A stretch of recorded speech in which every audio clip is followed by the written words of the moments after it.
As the 11th century drew to a close, the world of medieval Christendom stood on the edge of a monumental transformation. In the year 1095, Pope Urban II, addressing a vast assembly at the Council of Clermont, issued a call to arms that would echo across Europe: the First Crusade.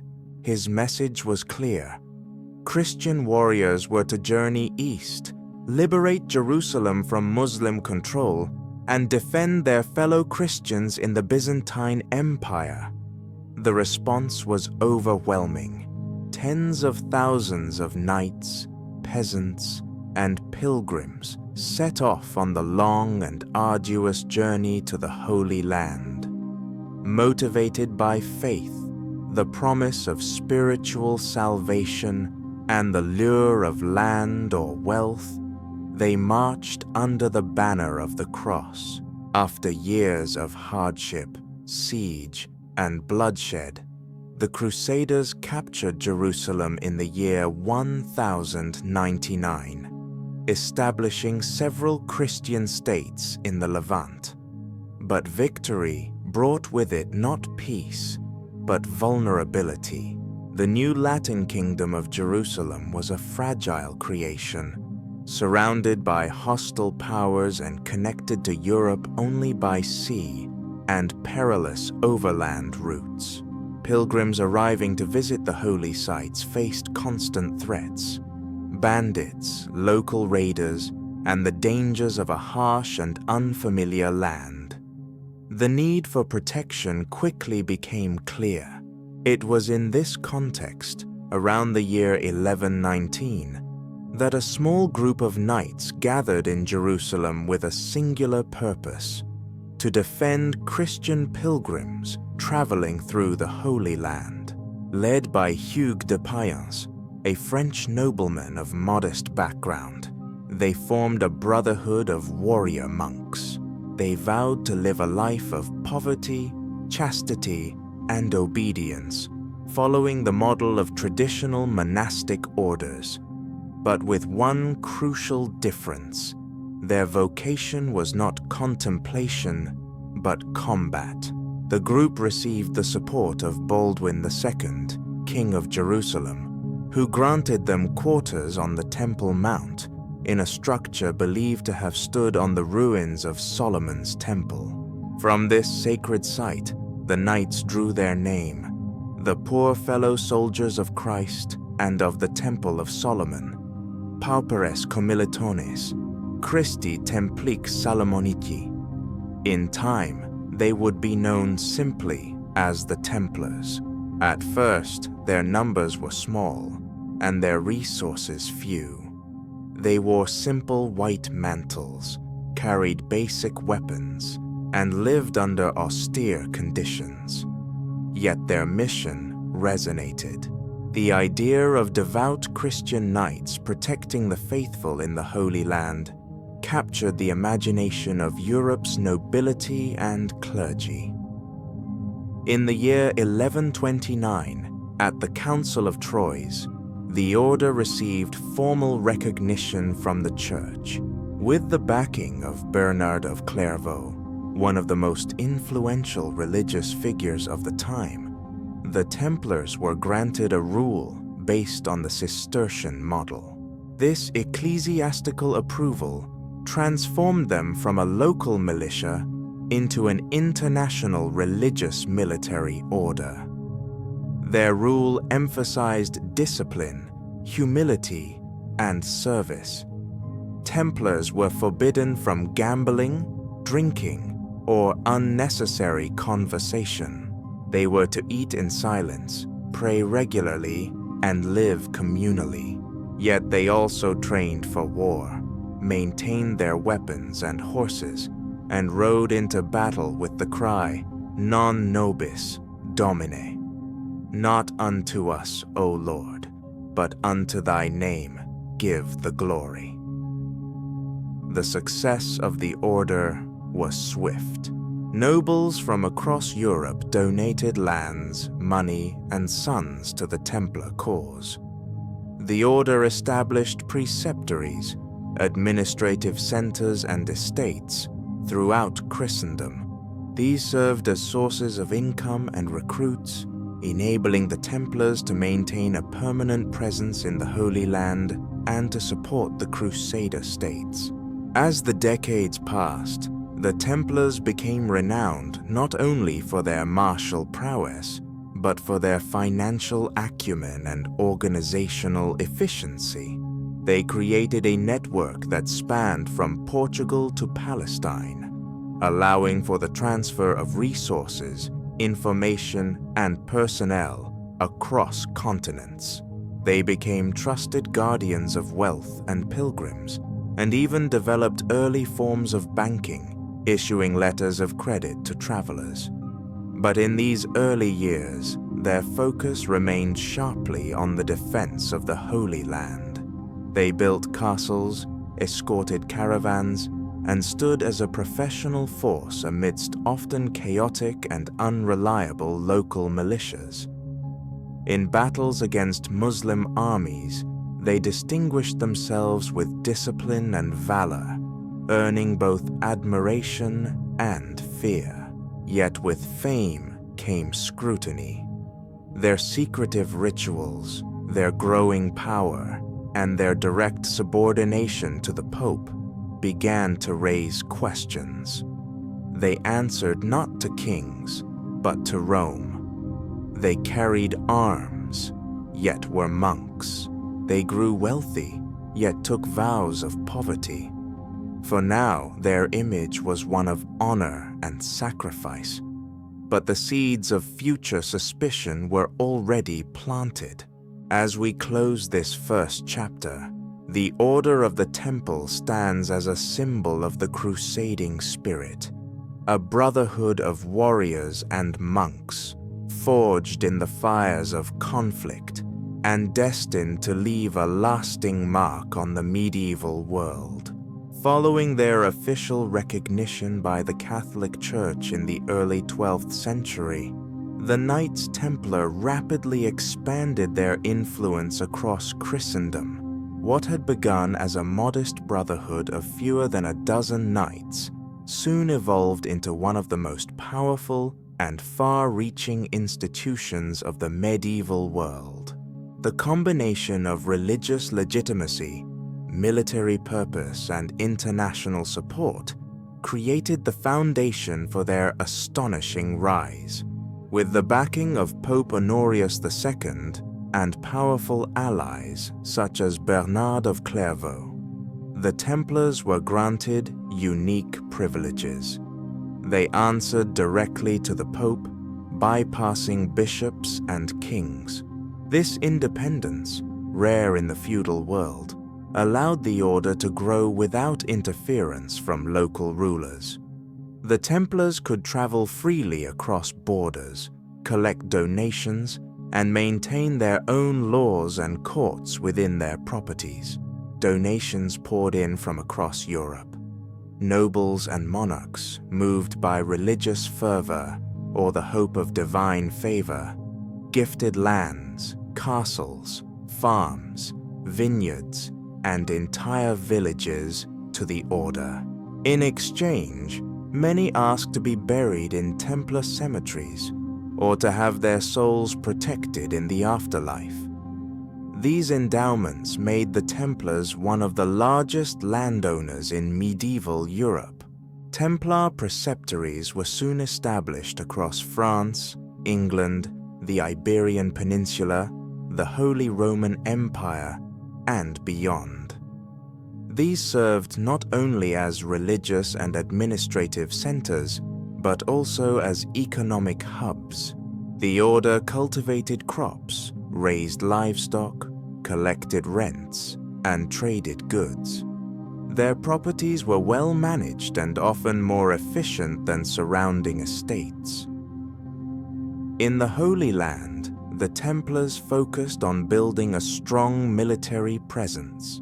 They constructed massive fortresses at strategic points, on hills overlooking roads, near water sources, and along the frontiers of the Crusader states.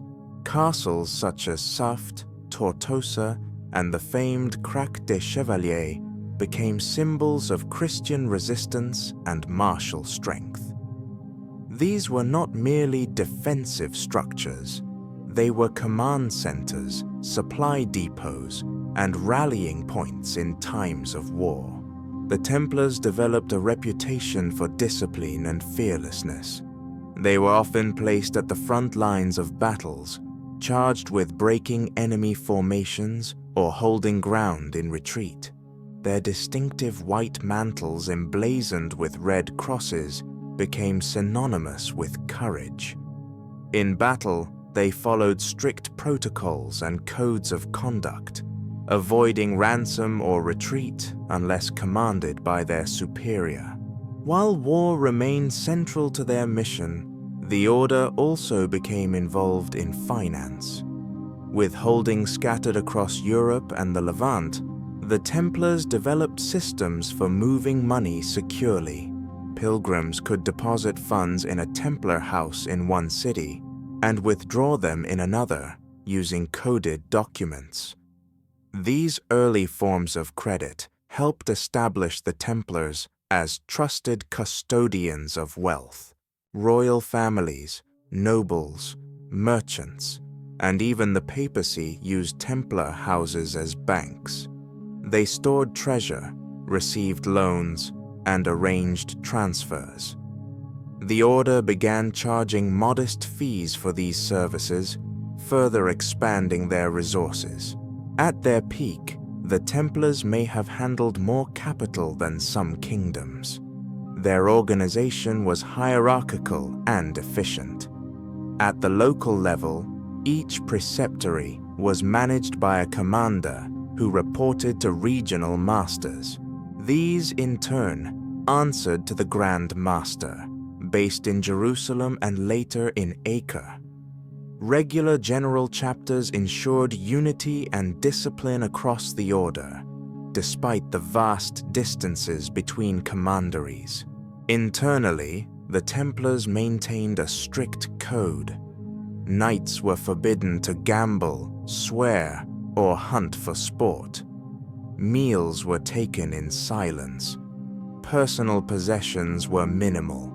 Their lives were ruled by prayer, training, and duty. Yet not all Templars were knights. Many were sergeants serving as support personnel, blacksmiths, masons, clerks, and medics. The Order's strength lay in its structure as much as in its swords. As the 12th century progressed, the Templars grew ever more powerful. Their network of fortresses, estates, and treasuries connected Europe to the Levant in a way no other organization could match. They became a model of military monasticism, admired by some, envied by others.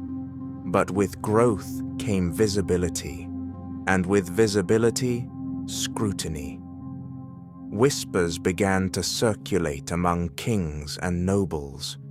How wealthy were the Templars, truly? Whom did they serve, if not their own ambitions? And what secrets were kept behind the walls of their fortresses?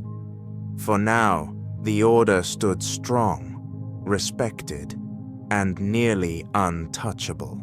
But history, like the tides of the Mediterranean, would not stay still. In the next chapter, we will explore the height of the Templar power, their role in diplomacy and warfare, and the complex relationships they maintained with other orders, monarchs, and the Muslim world.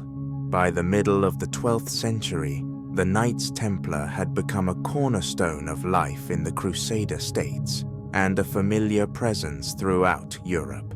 Their white mantles with red crosses were instantly recognizable, and their reputation for courage, discipline, and piety made them both admired and feared. The Order was at the peak of its influence, yet with that prominence came complex responsibilities: military, diplomatic, and economic.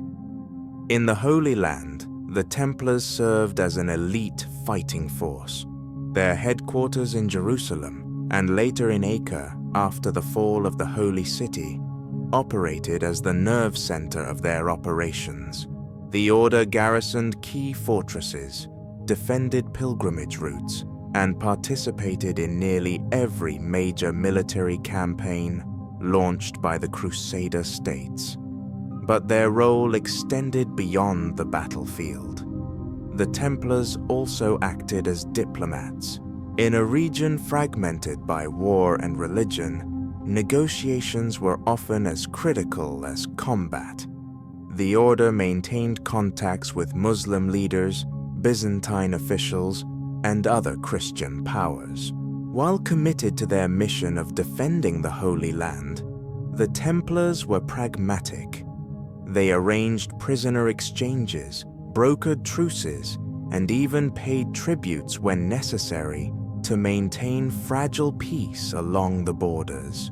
This pragmatism sometimes led to criticism. Zealous preachers accused them of being too accommodating toward the enemy, or of being more interested in politics than in holy war.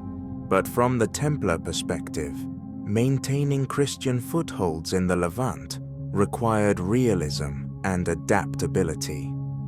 Their relationship with other military orders was equally nuanced.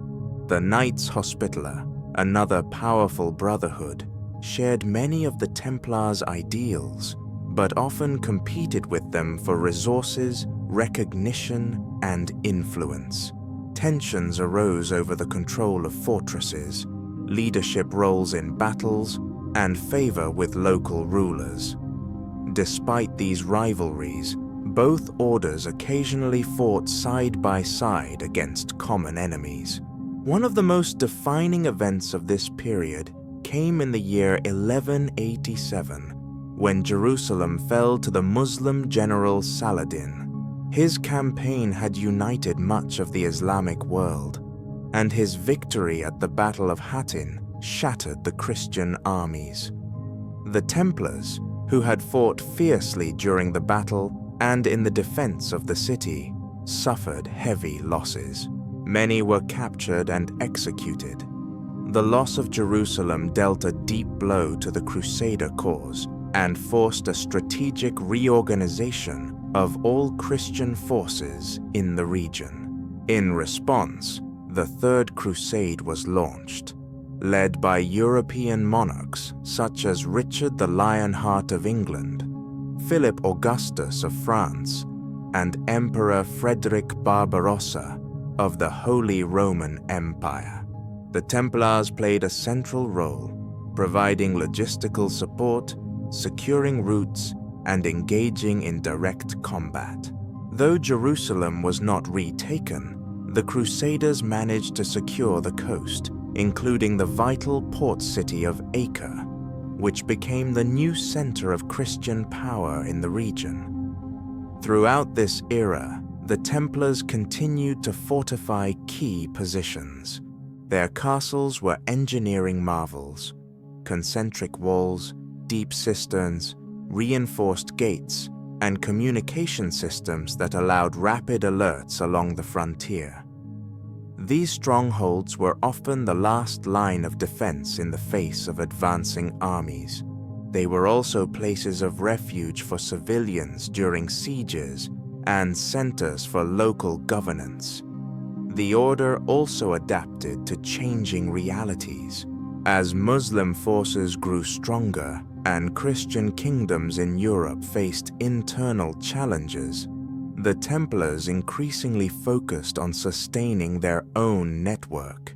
They expanded their banking services, acted as mediators in political disputes, and used their resources to influence decisions in royal courts and papal councils.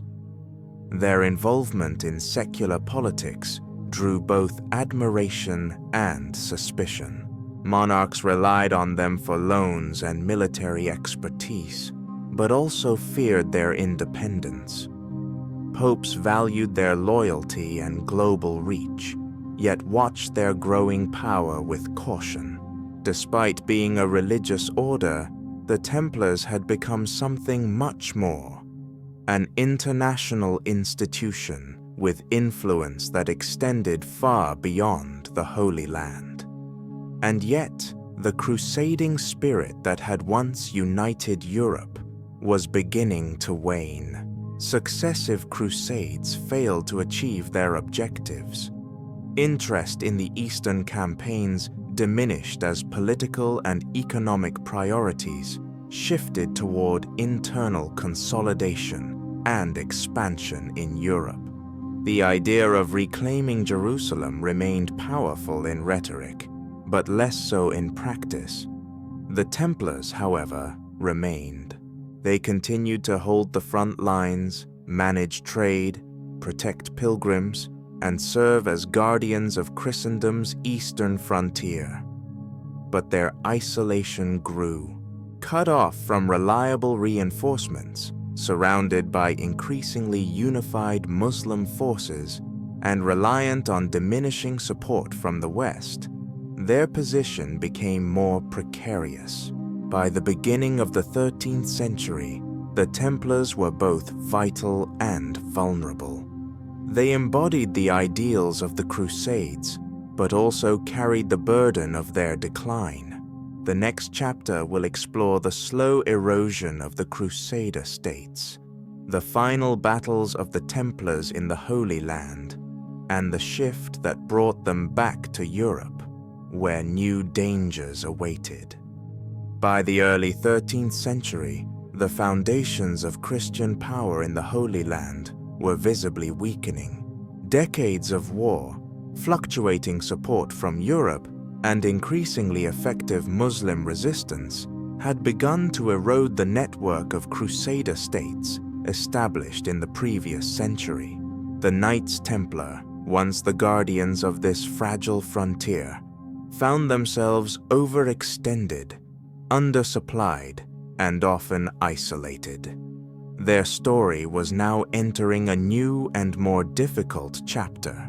The fall of Jerusalem in the year 1187 had been a profound psychological and strategic blow, but the Third Crusade had at least secured a tenuous Christian presence along the coastline. Acre, Tyre, and a few other coastal cities remained under Crusader control. The Templars had moved their headquarters to Acre, transforming the port city into the beating heart of Christian resistance in the east. For a time, it seemed that the Crusader states might endure, if not thrive, then at least survive. Throughout the early 13th century, the Templars focused on fortifying their positions. They rebuilt and reinforced castles, improved supply lines, and maintained their role as escorts for pilgrims and traders. They also expanded their economic activities, investing in trade, banking, and land development to sustain their military infrastructure. These efforts, however, could only delay the inevitable. Europe's interest in the Crusades was waning. Although new campaigns were launched, the Fourth Crusade, the Fifth, and even a Sixth, none achieved the lasting results of earlier efforts. The Fourth Crusade, in particular, diverted disastrously from its purpose, culminating in the sack of Constantinople in the year 1204. This event not only alienated the Byzantine Empire, but also fractured the already fragile unity of Christian Christendom. The Templars, like many others, were left to manage the consequences. In the Holy Land, the Muslim forces were no longer fragmented. Under leaders such as Saladin and later the Mamluk sultans of Egypt, the Islamic world had become increasingly centralized and militarized. These new rulers were experienced in warfare, highly organized, and determined to remove the last vestiges of Christian presence from the Levant. The Templars faced an enemy that understood their tactics and had adapted accordingly. Prolonged sieges, surprise attacks, and superior mobility allowed the Mamluks to wear down even the most fortified positions. The Templars, despite their training and fortitude, could not match this relentless pressure indefinitely.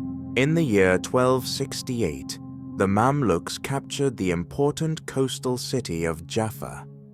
In the years that followed, one Crusader stronghold after another fell.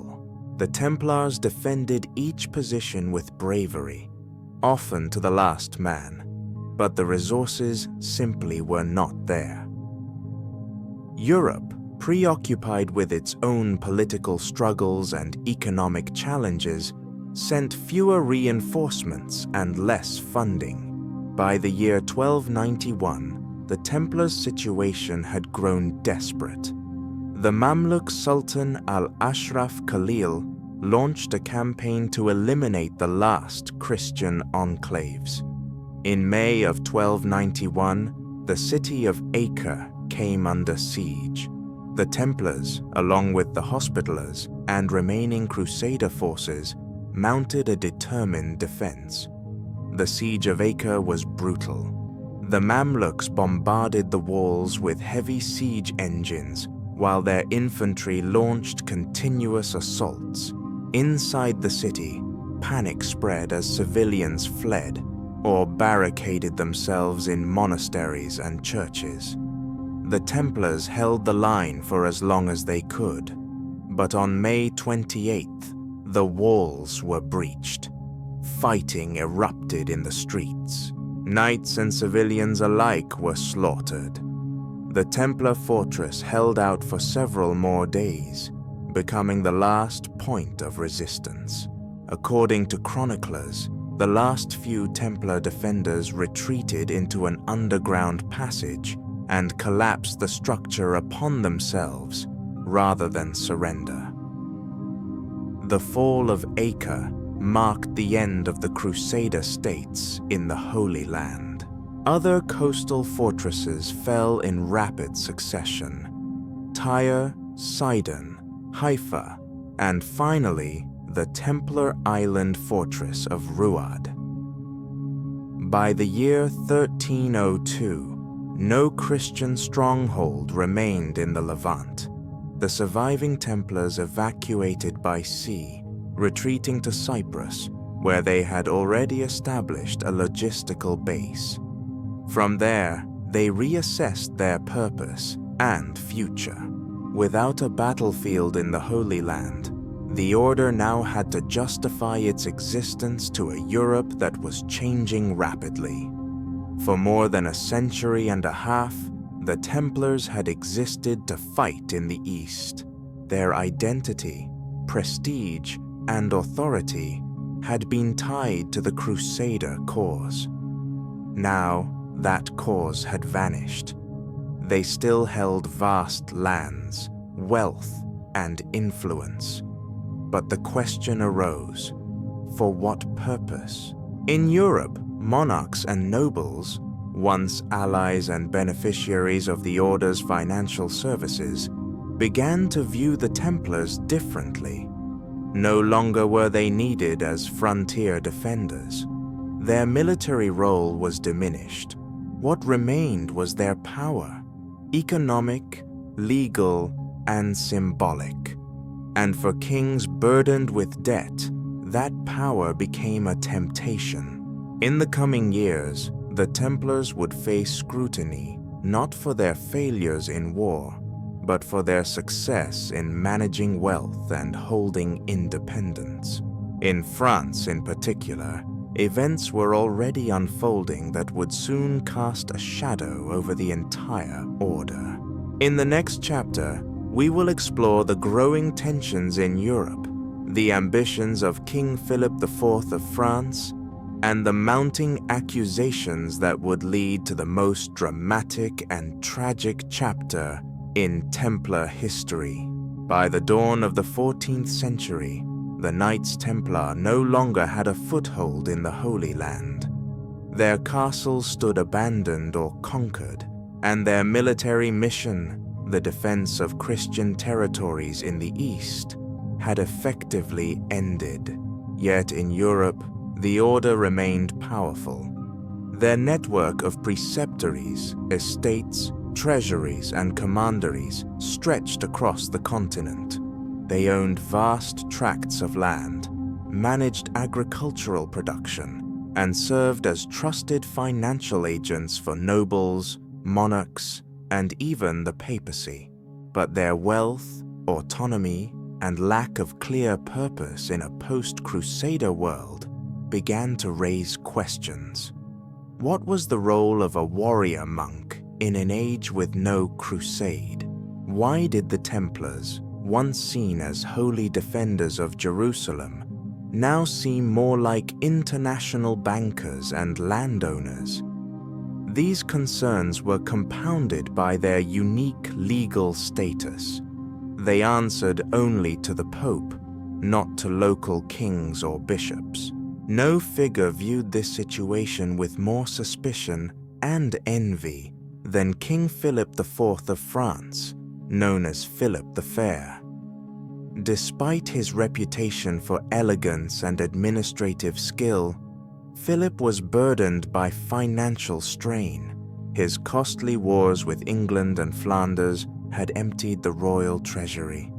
He had taxed the clergy, devalued coinage, and fought with the papacy. Still, he needed more resources, and the Templars, with their seemingly limitless assets and immunity from royal authority, became a clear target. Philip's motives were both practical and political. The Templars controlled dozens of commanderies in France, with strong fortresses, archives, and treasuries. The order had refused to lend him additional funds, and their independence was a thorn in the side of his vision of a centralized monarchy. Furthermore, he saw an opportunity to eliminate his debts and expand his power, all while cloaking his actions in religious legitimacy. The spark came in the year 1307. On Friday, October 13th, a date that would echo in folklore, Philip ordered the simultaneous arrest of all Templars in France. Dozens of knights were taken by surprise, seized at dawn in monasteries and commanderies across the kingdom. Their properties were confiscated and their archives sealed. The charges against them were shocking: heresy, idol worship, blasphemy, homosexuality, secret rituals, and spitting upon the cross. These accusations were not new. Whispers and rumors had circulated for years, fueled by the order's secretive nature and strict internal discipline. But never before had such claims been presented as official indictments. Under the direction of Philip's ministers and the cooperation of compliant inquisitors, the imprisoned Templars were interrogated, often under torture. Dozens confessed to the charges, though many later recanted. One of the most prominent victims was Jacques de Molay, the Grand Master of the order. After initial confessions, he withdrew his admission and insisted upon the innocence of his brothers. But the damage was already done. The papacy, then under Pope Clement V, was placed in an impossible position. Clement had been elected with French support and resided not in Rome, but in Avignon, effectively under Philip's influence. At first, he protested the arrests, insisting that only the Church had authority over the order. But political pressure mounted, and in the face of forced confessions and growing hysteria, the Pope relented. In the year 1311, at the Council of Vienne, Pope Clement officially dissolved the order, not because the charges were proven, but to preserve the peace and unity of the Church. the decision was framed as a precautionary act, not a condemnation. Still, the result was clear. The order was disbanded, and its members were dispersed, imprisoned, or worse. Some Templars were absorbed into other orders, like the Hospitallers. Others retired to private life or fled into exile. But many, especially in France, faced execution. In March of the same year, Jacques de Molay and Geoffrey de Charnay were burned at the stake in Paris. According to legend, de Molay proclaimed his innocence and called upon the king and pope to join him before God within the year. Both would die soon after. The property of the Templars was officially transferred to the Knights Hospitaller, but much of it was absorbed by local lords or the crown. In France, Philip used the confiscated wealth to pay debts and strengthen royal authority. Elsewhere, responses varied. In England and the Iberian kingdoms, Templars were arrested but often treated more leniently. In Germany and Eastern Europe, they were sometimes allowed to continue their work under new names. The fall of the Templars in France was not merely a legal or religious act. It was a political maneuver, orchestrated with precision and executed with brutality. It marked one of the earliest examples of a coordinated propaganda campaign to destroy an international institution through accusations of heresy and treason.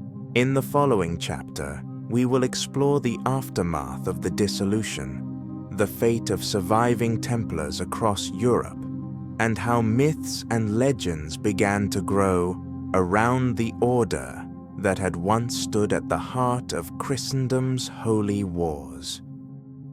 The official dissolution of the Knights Templar by Pope Clement V in the year 1311 marked the end of the order as a recognized institution, but it did not erase the memory or the mystery of the Templars from European consciousness.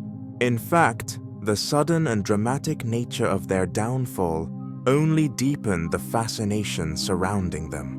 Though their legal structure had been dismantled and their holdings seized, the legacy of the Templars was only beginning to take on a life of its own. In the years that followed, the fates of former Templars varied significantly depending on where they had lived and served. In France, many of those who had been arrested were imprisoned for life or executed. Yet in other regions of Europe, especially in the Iberian Peninsula, the Holy Roman Empire, and parts of Eastern Europe, the response was markedly different. In Portugal, King Denis refused to believe the charges against the Templars. Instead of prosecuting them, he negotiated with the papacy and established a new order in the year 1314, the Order of Christ. Many former Portuguese Templars were absorbed into this organization, which inherited their properties and continued their traditions under a new name. This order would later play a crucial role in the Age of Exploration, supporting expeditions that expanded Portuguese influence across the globe. In Aragon, King James II followed a similar path. He created the Order of Montesa, which likewise absorbed former Templar assets and members. These transitions ensured that in some regions, the spirit and structure of the Templars survived long after their official suppression. In England, the Templars were initially arrested and questioned, but widespread executions did not occur. Many knights were released into monasteries, given small pensions, or allowed to retire in peace. Their properties were transferred to the Knights Hospitaller, but the process was uneven and often contested. In Germany and Hungary, Resistance to papal orders meant that some Templar houses continued operating for years without interference. Meanwhile, in popular imagination, the Templars began a strange transformation, from a disciplined military order into the subject of myth, conspiracy, and legend. As the centuries passed, stories began to circulate about hidden treasure, secret rituals, and arcane knowledge preserved by the Order. The fact that many of their records had been destroyed and that their trials were based on confessions extracted under torture left ample room for speculation. One of the most enduring myths was that of the Templar treasure. Some believed that the Order had moved its wealth before the arrests, and that it remained hidden, possibly in secret vaults beneath Paris, in isolated castles, or even in the New World. Others claimed that certain Templars had escaped with relics of immense religious value, such as the Holy Grail or the Ark of the Covenant. Though no credible evidence has ever emerged, these tales persisted and grew with each generation. Another legend that took root was the idea of secret survival. Some theorists claimed that the Templars had gone underground, continuing their mission in secret through other organizations. This theory would later be connected to groups such as the Freemasons, whose symbols and rituals were said to echo Templar traditions. While historians have found little direct evidence of such connections, the notion proved irresistible to writers, artists, and later, novelists and filmmakers. By the time of the Enlightenment, the Templars had become a symbol of lost knowledge and noble defiance. In the 19th and 20th centuries, romanticized versions of their story appeared in literature, art, and even political movements. They were portrayed as guardians of ancient wisdom, victims of tyranny, or harbingers of a higher moral order. The historical truth became blurred beneath layers of cultural reinvention, yet the actual accomplishments of the Order were no less remarkable. Over the course of nearly 2 centuries, the Templars had built a transcontinental network of fortresses, farms, ships, and banking centers. They had fought in some of the most pivotal battles of the Crusades, provided security for pilgrims, and shaped the very concept of military religious orders. Their innovations in logistics and finance would influence institutions for centuries to come. Their downfall also left a lasting political lesson. The ability of a powerful monarch to manipulate religious and judicial systems for personal gain showed how fragile even the most revered institutions could be. The suppression of the Templars marked a turning point in the balance of power between the Church, the monarchy, and independent organizations. It was a warning to all who dared to exist beyond the control of kings. In the next chapter, we will explore the long-term impact of the Templars on Western culture, how their symbols and stories endured through art and literature, and how the memory of the Order evolved into a powerful mythos that still captures the imagination to this day. In the centuries following their dissolution, the Knights Templar gradually passed from the realm of history into the realm of legend. Though their actual existence had come to an abrupt and tragic end in the early 14th century, the idea of the Templars endured and evolved. Through chroniclers, poets, theologians, artists, and later, novelists and conspiracy theorists, the image of the Order was reshaped to serve new purposes in different eras. The first layers of myth began to form almost immediately after their destruction. The dramatic nature of their downfall, the surprise arrests, the tortured confessions, the executions, and the burning of the Grand Master Jacques de Molay created a narrative ripe for reinterpretation. For some, the Templars became tragic heroes, victims of political betrayal, condemned not for their sins, but for their power and independence. For others, they became symbols of arcane knowledge and hidden truths. During the Renaissance and Enlightenment, as interest in ancient wisdom, secret societies, and religious mysteries grew, the Templars re-emerged in cultural memory as something more than just a defunct military order.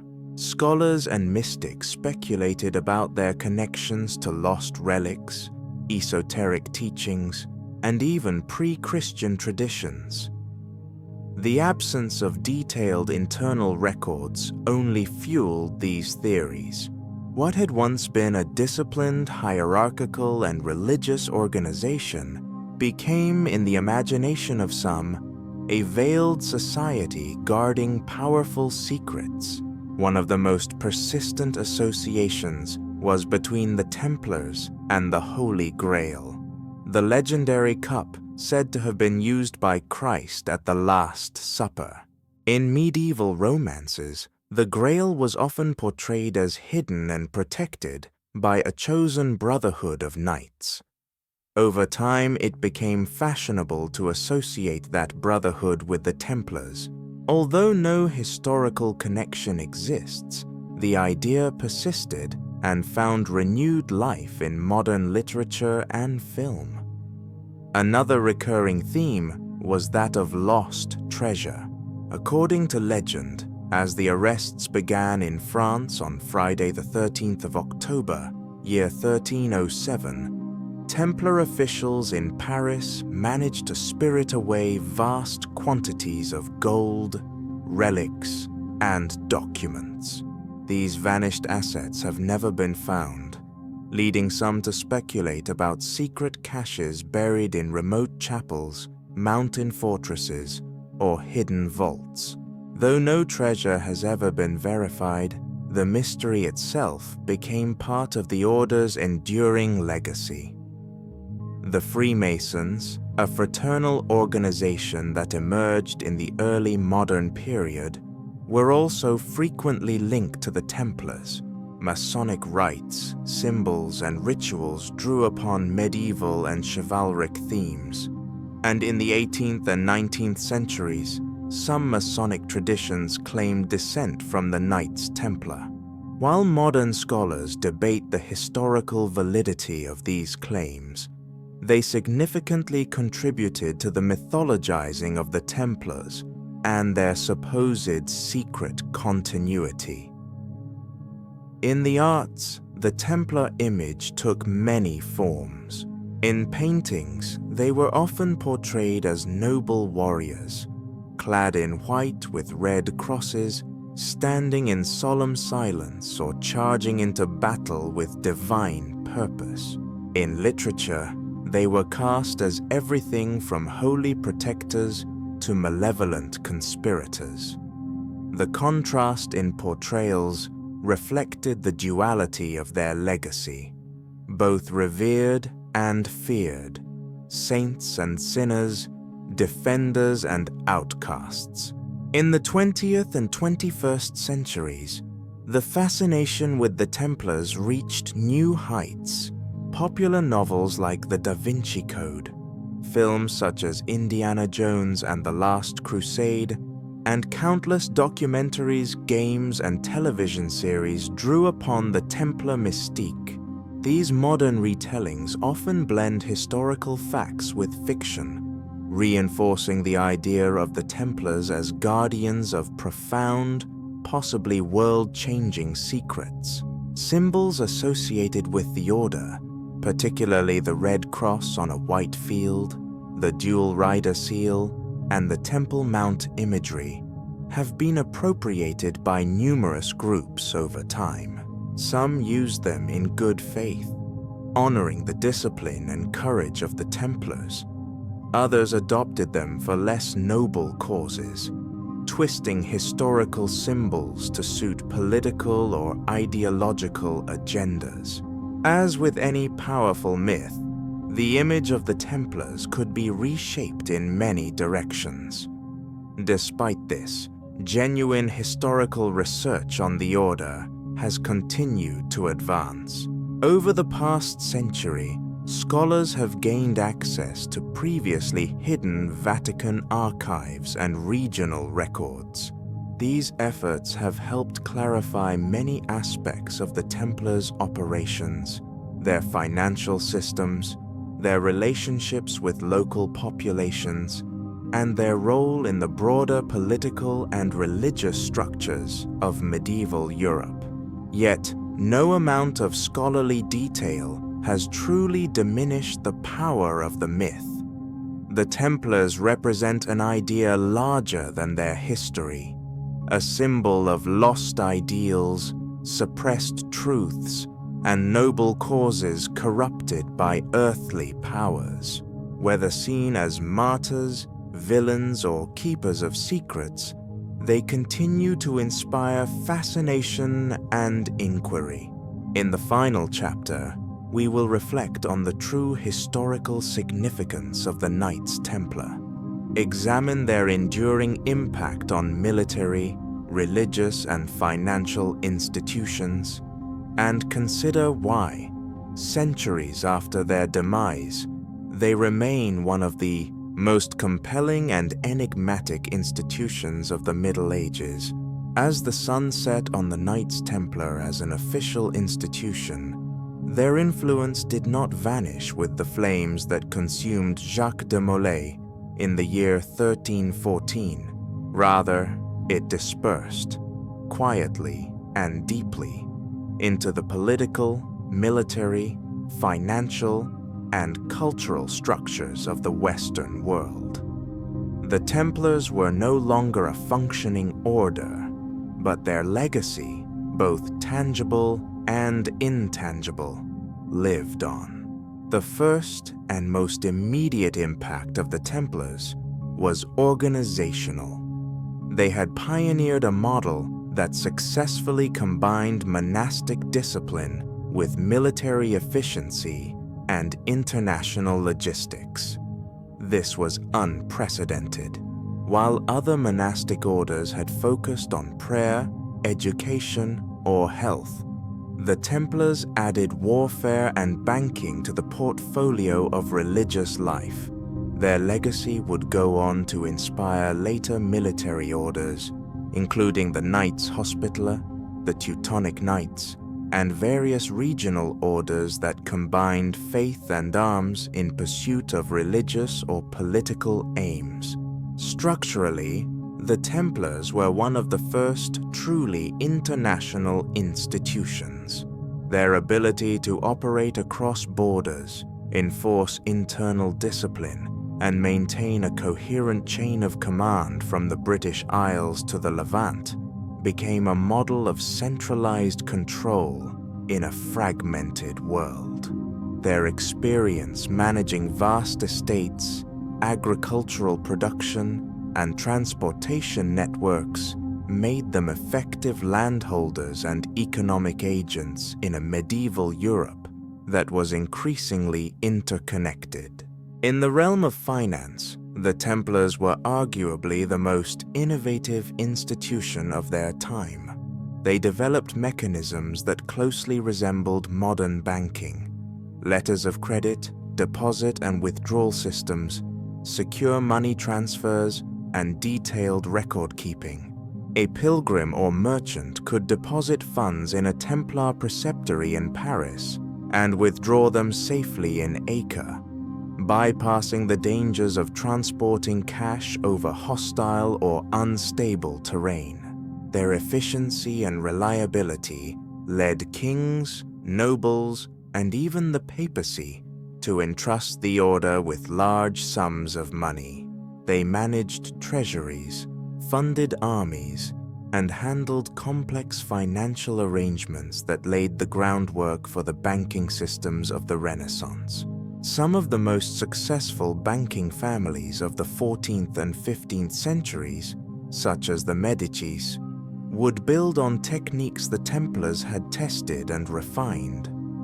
Militarily, the Templars transformed the concept of the knight. Before them, knights were largely individual actors, vassals bound to lords, trained in combat but lacking in cohesion. The Templars introduced the idea of professional warrior monks, bound not to a feudal contract but to a higher religious cause. Their emphasis on discipline, formation, and loyalty helped standardize military conduct in Europe and influenced later models of standing armies. Their architecture also left a lasting mark. The Templars built dozens of fortresses, commanderies, and churches across Europe and the Middle East. Many of these structures survive today, notable for their strategic placement, defensive innovations, and austere Romanesque design. Their circular chapels, inspired by the Church of the Holy Sepulchre in Jerusalem, became iconic and symbolized the order's sacred mission. Religiously, the Templars' story contributed to a shift in the way Christian Europe understood martyrdom, loyalty, and sacrifice. Their code of conduct, daily prayers, and integration of faith into warfare challenged conventional divisions between the sacred and the secular. Though some question the morality of warrior monks, the broader cultural impact was a reinforcement of the idea that religious service could take many forms, including the defense of others through arms. The order's dramatic suppression also sent ripples through the political world. The spectacle of a king like Philip IV destroying a powerful, papally protected organization through manipulation and force revealed the increasing power of centralized monarchies. It exposed the vulnerability of even the most respected institutions when they stood in the way of royal ambition. This event helped redefine the balance between secular and ecclesiastical power, foreshadowing tensions that would explode during the Reformation centuries later. But perhaps the most profound legacy of the Templars is their presence in the Western imagination. Unlike most medieval institutions, whose stories end with their disbandment, the Templars became eternal, mythologized, debated, reimagined. Their tale is retold in books, films, legends, and rituals. They became simultaneously symbols of virtue and symbols of secrecy. They inspired both respect and suspicion, reverence and romanticism. In classrooms and documentaries, their role in the Crusades is examined as part of a complex religious and geopolitical conflict. In fiction, they are protectors of ancient truths, keepers of forbidden knowledge, and links to lost civilizations. This dual identity, fact and myth, ensures that they are never forgotten. Even now, the Red Cross of the Templars is used in heraldry, architecture, and iconography.